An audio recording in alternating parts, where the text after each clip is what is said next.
Sa segment na to ay i-discuss natin kung paano gamitin ang ating Extensive Plumbing Design Calculator sa pag-calculate ng grease interceptor. So dapat nating tandaan na ang ating grease interceptor ay may dalawang klase yan na naka-built-in dito sa ating Excel calculator.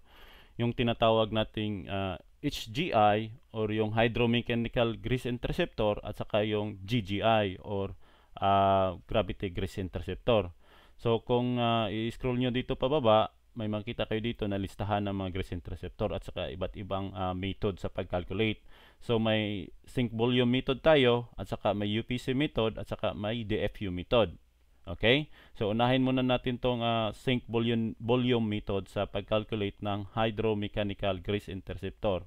So halimbawa kung nasa home kayo, scroll nyo lang dito sa side panel, may makita kayong grease interceptor kitchen, i-click nyo lang to at dito tayo mapapunta.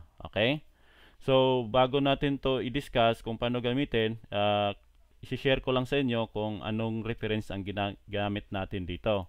So kung may mapapansin kayo dito, reference, click here. So click lang natin to at dito tayo mapupunta sa Drive or Google Drive natin na nakalink sa ating Excel. So ma-access nyo to. Okay? So ito yung ginamit nating basihan sa pag-formulate ng ating calculator. So balikan lang muna natin yung calculator natin. So halimbawa may ano tayo, may length na 30 inches na na sink. Halimbawa lang to. So posible yan kasi nag-search tayo sa mga sink dimension. So length nito 9 to 40 inches pwede. So pero may 22 to 30 inches na being standards. So pwede natin tong gamitin. So 30, yung width naman is base dito yung pinaka standard is nasa mga 26 or down to 15. So palagay natin 24 inches. Ang depth naman is nasa pagitan ng 7 to 7.25. So palagay natin 7 inches. Okay? So magiging ganyan yung natin, cubic inch. So ang gallon niya, equivalent is automatic na yan, magiging 21.82 at 16 gallons siya. So ito yung natin, 16 GPM yung hydromechanical na ating gagamitin na grease interceptor, di ba? Madali lang. Kiin nyo lang dito, automatic yan magre-result ng grease trap size, okay? So halimbawa, ano ba ibig sabihin ng nito, load 75%? Base sa ating reference, kung bubuksan natin to, may nakabukas ata ako dito. Ito ata yun. So may nakalagay kasi dito, ang actual drainage ay nasa mga 75%, di ba?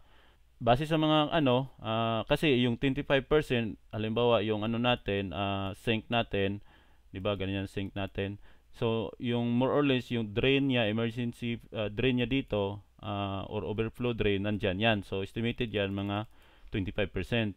Meron din nagsasabi kung 100% yan, paglagyan mo yan ng mga utensils, di ba, mga plato, kutsara, so obviously yung 100% hindi na yan 100% kasi yung liquid talaga niyan dito na. Yun yung dalawang explanation dyan. So it's either or, saan dyan ang pinakarason, basta yung gagamitin nating actual load niya is 75%. Okay?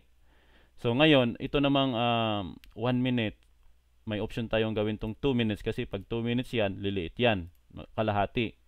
So ito yung dito kasi may nakalagay dito, calculated flow rate, so 1 minute yan. So may rin dito, may 2 minutes na option.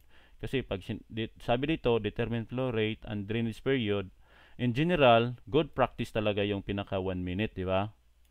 However, where conditions permit, so depende na yon kung papayagan ng local administrative sa lugar. So may pwede tayo mag 2 minutes, pero ang pinaka-ideal talaga, ang pinaka-good practice is 1 minute. So kaya naka-default yung Excel natin na 1 minute. Okay? Yun lang.